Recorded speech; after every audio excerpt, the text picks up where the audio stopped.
waanigoo ah Ciid Yuusuf Cali hogaamiyaha ururka Mulda Minnesota Uber and Lyft Drivers Association maanta oo ay taariikhdu tahay bishii 3-27keedii 2023 waxaanu halkan ku qabanaynaa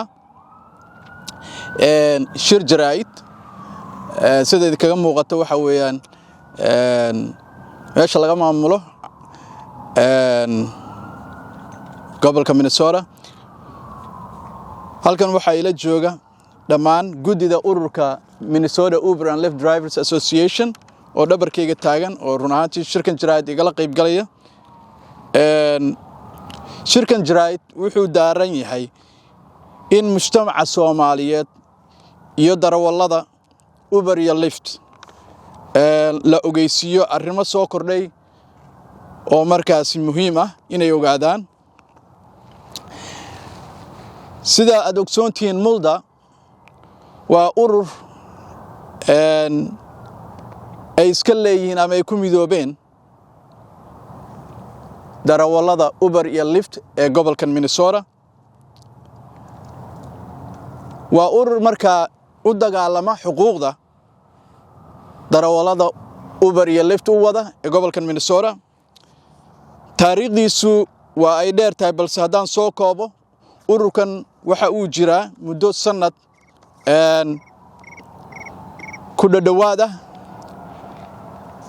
hawlo badanna waa uu soo qabtay ururkan waxa uu leeyahay mas'uuliyiin kala sarsareysa isla mar ahaantaasna waxa uu leeyahay xarumo markaas laga soo xiriiro oo shaqeeya waxa uu leeyahay sidoo kale sharci yaqaan la shaqeeya waa urur ay kamid yihiin ama ay ku jiraan darawallo ku u dhaafaya kor 1000 darawal ururkani ujeedadiisu waxa weeye inuu isku soo ururiyo darawalladaas baahsan isla mar ahaantaasna uu isu keeno dhibaatooyinka markaasi ay darawalladaasi in muddo ahba ka cabanayeen si markaa dhibaatooyinkaasi loo gaarsiiyo meeshii mudneed in la gaarsiiyo ururkani waxa uu habeeyay ama ururiyo isu geeyay dhibaatooyinkii waxa uu sameeyay qoraallo iyo kaydad markaasi la gelinayo dhammaan tacadiyadaas ka soo gaaray intii ay markaasi darawalladaasi Uber iyo Lyft wadeen waxa uu sameeyay in uu dadkii tacadiyada soo gaaray uu ku xiray sharci yaqaano arrimahaas wax kala qabta inta kadib ururkani waxa uu gudbay sidii uu dhibaatooyinkan soo jireenka ah wax uga qaban lahaa markaas isagoo markaa la kaashanaya oo hayr gareeyay looyaro sharci yaqaan ah waxa uu ururkan qoray sharciyo markaa la doonayo in dhibaatooyinkaas wax laga qabto sharciyadii iyaga ahaa waxa la gaarsiiyay sharci sameeyayaasha gobolka Minnesota ama sida aad u taqaanaan baarlamaanka oo ah labada guri ee guriga House of Representatives iyo guriga Senate-ka halkaas oo wiigagiina soo dhaafay looga doodayay sharciyadaas iyaga ah ee markaasi ay soo qorteen ururkan ku midoobay darawalladan ku midoobay ururka Mulda haddii aan hal iyo laba ka taabto sharciyadaas aan soo qorannay ee aan u gudbinay sharci yaqaanada ama sharci sameeyayaasha aan iraahday waxa kamid ah in wax laga qabto oo kor loo qaado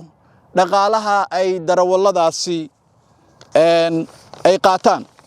tusaale ahaan 10 sano ka hor markii ay timid Uber gobolkan Minnesota mailku wuxuu ahaan jiray $96 ayay ku qaadi jireen darawalladu maanta oo 10 sano ka soo wareegtay oo maciishada iyo noloshuna ay kor u socoto waxa uu ku soo noqday 85 senti 10 sano ka hor waxay ahayd $96 maanta 10 sano kadib waxa weeye 85 senti oo waliba aanan ahayn 85 senti uu darawalku toos u helayo oo ay tahay 85 senti ay Uber la qaybsanayso darawalka marka waa xaqii dhaqaalihii sharcigan markan aanu hadeer qorannay labada guri ee baarlamaanka Minnesota hor yaalla ee run ahaantii guulo badan aanu ka soo hoynay qaybo badan oo kamid ah la baasgareeyay wuxuu ku celinayaa qiimihii $9 senti oo waliba ka hooseysa 6 senti ka hooseysa meeshii ay 10 sano taagneed waad ka wareysaan maciishadu meesha 3 sano ka hor taagneed galaanka caanaha waxa uu ahaa $2.39 senti maantan waa $5 wuu laba jibaarmay halka 10 sano ka hor $1.96 senti ayd maanta waxa weeye Uber iyo Lyft darawalladaas aad arkaysaan waxa ay qaataan wax ka yar 40 senti mailkiiba taasi waa dhaqaalihii oo waxa weeye insha Allah waxaan rajaynaynaa annagoo weydiisanayna taageerada bulshada Soomaaliyeed ee run ahaantii laf dhabartu ah darawaliintan xoogsatada ah oo aan sida hore u sheegay nambarkooga intaan hadeer hayno kana badan yihiin kunka darawala ay ku xiran yihiin qoysaska faraha badan ee kumanaanka kuna inay taageero u muujiyaan sharciga ay meesha soo dhigteen ee maanta qaanaaye hor yaalla labada guri ee baarlamaanka gobolka Minnesota ee isla mar ahaantaas la doonayo in lagu kobciyo dhaqaalahoogii oo aanan waxba loogu darin meeshii 10 sano ay taagneed in at least meel waliba ka hooseysa lagu celiyo waxa kamid ah amniga waxaad la socotaan in darawallo badan oo hawshan ka shaqeeya oo xoogsanaya oo xoogooda xalaasha shaqeysanaya in dhibaatooyin ay ka soo gaareen oo la garaacay qaarkoodna ayba u dhinteenba hadaad la socoteen doodihii labada guri ee baarlamaanka ah dacwadan keen lagaga doodayay waxa marqaatiyaasha kamid ahaa gabar Soomaaliyeed oo 5 caruur leh ilmihii lixaadna uurka ay ku sido ninkeedii la dilay ayaa kamid ah oo Uber driver ah waxa weeye dhibaatooyinka jira waxa weeyaan darawalka Uber u wada ma kuma jiro wax xuquuqana ma laha wax magahna ma laha insurance kuma jiro sharciyadeena waxa kamid ah darawalkan in xuquuq loo yeelo oo insurance isaga cover gareeyo oo dhibaatada markay ku dhacdo xuquuq ma taqaanaa xuquuqdiisa siisa in ay ma taqaanaa sharciyadaas ay kamid noqdaan waxaan idin sheegayaa marka arrimahaasi aan soo bandhignay ee sida hufan aan soo bandhignay ee taageerada faraha badan darawalladu ay u muujiyeen ee la isu yimid ee la midoobay ee meel walba laga maqlay ee community-gii iyo bulshadii Soomaaliyeed iyo meel walba taageerada loo muujiyay waxa dhacday Uber iyo Lyft inay bulshadii soo dhaxgaleen ayagoo markaa raalli ka ahayn oo aad uga xun sida ay darawalladu isu ururiyeen xuquuqdoodana ay uga raadsadeen in ay magaranaysaay bilaabeen in ay bulshadii soo dhaxgalaan gaar ahaan community-ga Soomaalida iyagoo markaa doonaya inay fursad halka ka dhaxelaan oo isaga horkeenayaan bulshadii ama community-gii Soomaalida ahaa dadkan aad arkayso laf dhabartu waxa waxaan bulshada Soomaaliyeed ka codsanaynaa inay jirto dagaal xoogan fiiro gaar ah u yeelato ururka Uber in xuquuqdii ka maqneed darawalladan xoog maalatada ah sidii loo baabi'in lahaa marka waxa gaashaan iyo garab looga baahan yahay iyo waliba foojignaan dheeraad ah bulshada Soomaaliyeed ee ay ka mid yihiin darawalladan halkan taagan ee xoogsada ee la doonayo in markaasi laga horkeeno dagaalkooda walaalo kale oo Soomaaliyeed oo community-ga kamid ah si markaasi loo baabi'iyo hawshan dhaqaaqday ee socotay ee xuquuqdooda ay ku raadsanayaan darawalladan maanta halkan idinla taagan walaalayaal markaan saal leeyahay waxa jira arrimo fara badan oo soo taraya oo community-ga dhexdiisa ka socda oo ay Uber iyo Lyft ay fargelin ku sameynayso oo ay abuurayso dad inaga mid ah oo markaasi laga horkeeno marka waxaan idinkaga baahanahay taageero mug leh oo aad ku garab istaagaysaan in aanan marnaba aanay dhicin in community-geennii la iska hor keeno si loo markaasi loo hor istaago ama loo baabi'iyo xuquuqdii ay raadinayeen walaalihiin halkan jooga ee taagan ee kunka korka u dhaafaya iyo inta kale naga maqan haddii waa la yiraahdo shirkeena jiraayad markaa wuxuu daaran yahay intaas ayuu daaran yahay mar kale waxaan idin leeyahay walaalayaal waad ku mahadsantihiin isu garab istaaga aad insha Allah in badan ayna soo garab istaageen intaan haddeer ogeyn waxaan ka codsanaynaa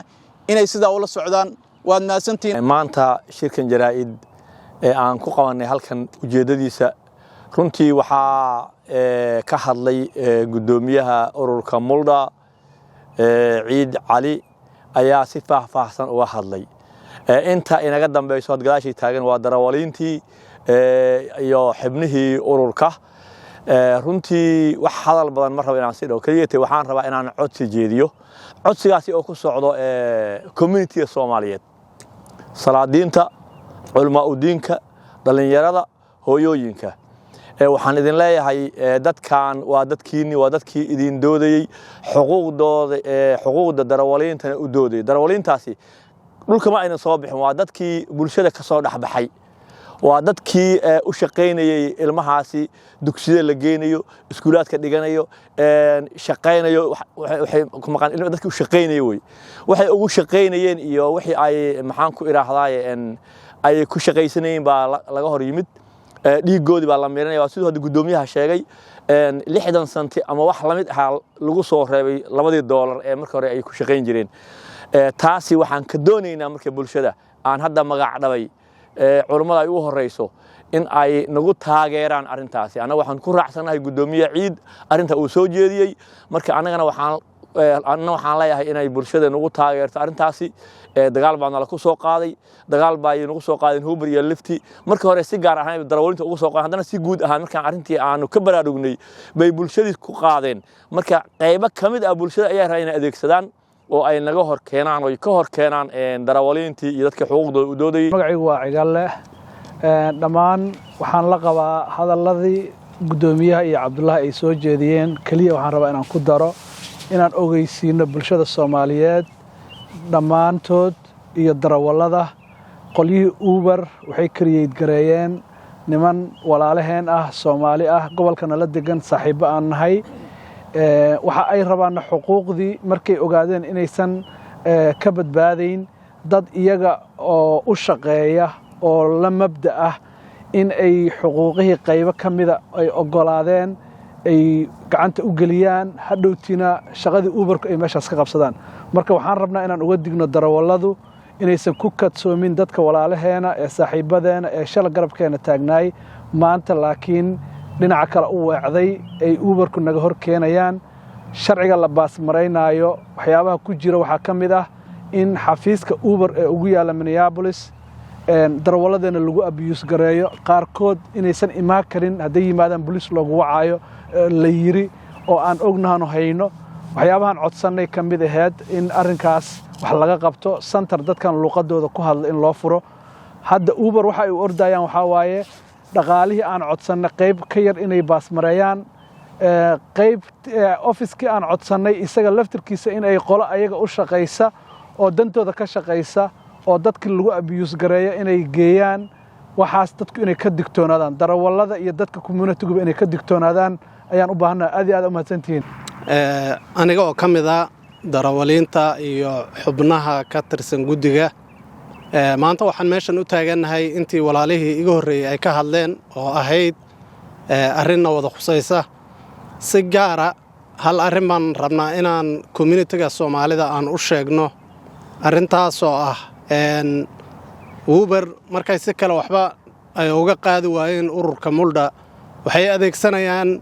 dad annaga naga mida oo Soomaali ah oo annaga nala shaqeynaya oo garabkeena ah marka bulshada Soomaalida oo ugu horeeyaan culimada diinka ugaasiyada garaadada dadka xuquuqda darawaliinta iyo maaragtay muslimiinta u dooda iyo dhammaan inta Minnesota ku nool waxaan ka codsanaynaa Uber qaabka ay u shaqeynayaan systemkooda inay bedeleen waxaan ka rabnaa dadkaasna loo adeegsanayo ururka Mulda loo adeegsanayo oo raba inay darawaliinta kunka darawal ka sarreeya inay burburiyaan waxaan rabnaa arrintaa in laga hortago ummadda Soomaaliyeed ay ogaato in dadkaana laga horkeenayo oo la rabo in ururkii maaragtay muldha lagu jabiyo oo maaragtay dhabarka looga istaago waxaana waxa soo maleegaya waa Uber iyo Lyft oo ku bixinaya lacag qayrul caadi inay ummadda Soomaaliyeed iska horkeenaan oo kala jabiyaan marka waxaan idin ka digaynaa waxaan ururka muldha ka ahayn oo u shaqeynaya xuquuqda darawalada annagu lacag kama raadsanayno Uber waxba kama doon waxaan raadsanayno waa xuquuqdaanada oo kaliya waxaan raadsanayno waa xuquuqdaanada waxaan rabnaa xuquuqdaanada aan raadsanayno inay bulshadu nagu garab istaagto bulshada garab baan uga baahanay waxaan ka rabnaa inaan naloo adeegsanin dadka Soomaaliyeed aad iyo aad baad u mahadsantiin salaamu calaykum